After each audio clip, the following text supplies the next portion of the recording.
Assalamualaikum warahmatullahi wabarakatuh. Kepada para alumni kursus penulisan.com, sangat jarang saya merakamkan video sehinggalah kita boleh katakan ini sebagai kemunculan semula di dalam video-video secara online.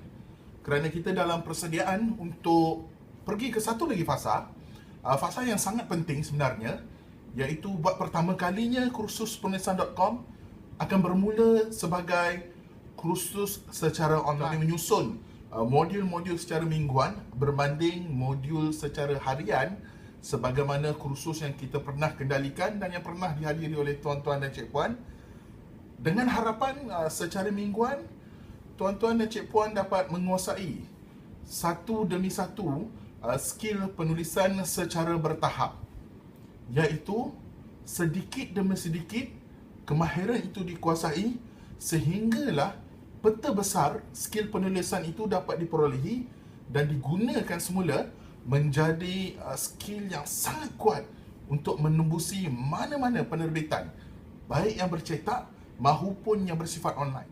Kita bercerita mengenai potensi untuk memasuki majalah, untuk memasuki dunia buku, untuk meletakkan nama kita di dalam penerbitan online seperti e-book ataupun kemunculan di dalam akhbar. Kerana saya percaya tuan-tuan dan cik-puan adalah aset kepada orang di sekeliling. Apa yang berada dalam fikiran tuan-tuan, apa pengalaman yang tuan-tuan dan cik-puan miliki dan apa sahaja yang dilalui adalah emas kepada orang lain. Jadi kali ini kita keluarkan emas itu, kita aturkan menjadi perkataan-perkataan yang makin ditulis semakin mahal nilainya di mata pembaca. Hari ini tuan-tuan, saya nak bercerita berkenaan salah satu tips ataupun skill yang dikongsikan oleh salah seorang daripada rakan penulisan. Beliau merupakan seorang editor di sebuah penerbitan yang sudah berusia 30 tahun. Jadi saya bertanya kepada saudara editor ini, saya tanyakan, tuan, saya mengikuti perkembangan tuan ini dan tuan sangat konsisten menembusi majalah yang bukan kecil namanya. Bagaimana tuan editor sebegitu mudah mendapatkan tempat di dalam majalah-majalah ini untuk menghasilkan karya-karya yang diterbitkan setiap bulan? Beliau memandang saya dan tersenyum. Sebenarnya dalam skill untuk menembusi media ini, salah satu daripada beberapa cara yang boleh kita gunakan untuk memahatkan nama kita di dalam media adalah mendokumentasikan kejayaan-kejayaan kecil kita secara teratur. Jika sebelum ini tuan-tuan dan cik-puan pernah menulis di dalam mana-mana akhbar ataupun majalah, tidak kira lah sama ada majalah itu majalah yang besar ataupun majalah yang kecil, simpan hasil penulisan itu dalam keadaan yang terbaik. Maksudnya apa? Apabila kita katakanlah sebagai contoh satu ruangan pendapat yang kita hantarkan ke akhbar muncul, disiarkan dan dicetak, potong simpanan tersebut, scan. Saya ulangi perkataan ini, scan. Bukannya ambil gambar kamera, snap, kemudian nampak bayang-bayang dan sebagainya. Scan supaya ia dapat disimpan dalam bentuk digital yang lebih kemas. Bahan yang telah kita scan tadi, walaupun sebahagian sahaja, letakkan di dalam blog dan letakkan di dalam album media yang diwujudkan di dalam Facebook.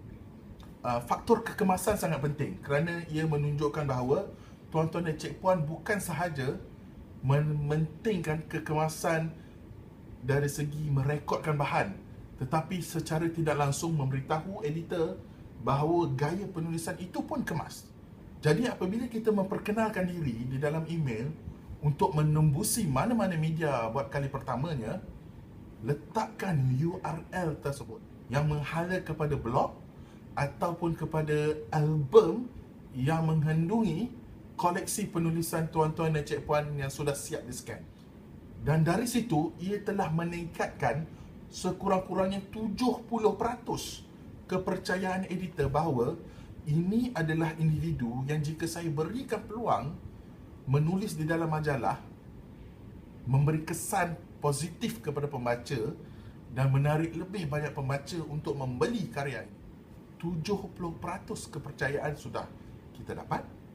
30% lagi datang daripada kualiti karya tuan-tuan yang telah diberi penambahbaikan. Itu satu daripada 3 perkara yang disebutkan oleh editor kanan tadi. Jadi mulai hari ini para alumni, apa sahaja penulisan yang terbit, potong, simpan di dalam fail, scan dan pastikan ia sampai di tangan editor-editor baru yang sedang mencari penulis untuk akhbar, majalah dan bukunya. Mudah-mudahan tips ini dapat membantu tuan-tuan.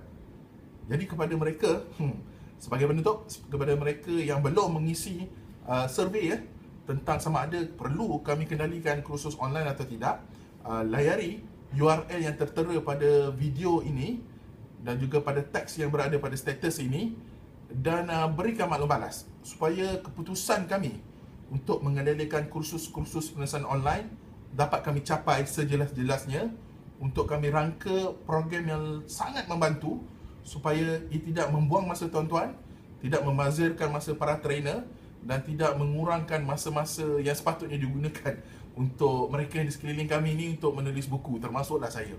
Okey, selamat berjuang dengan setiap perkataan kita dan semoga berpuas hati dengan video segera yang dihasilkan sebentar tadi.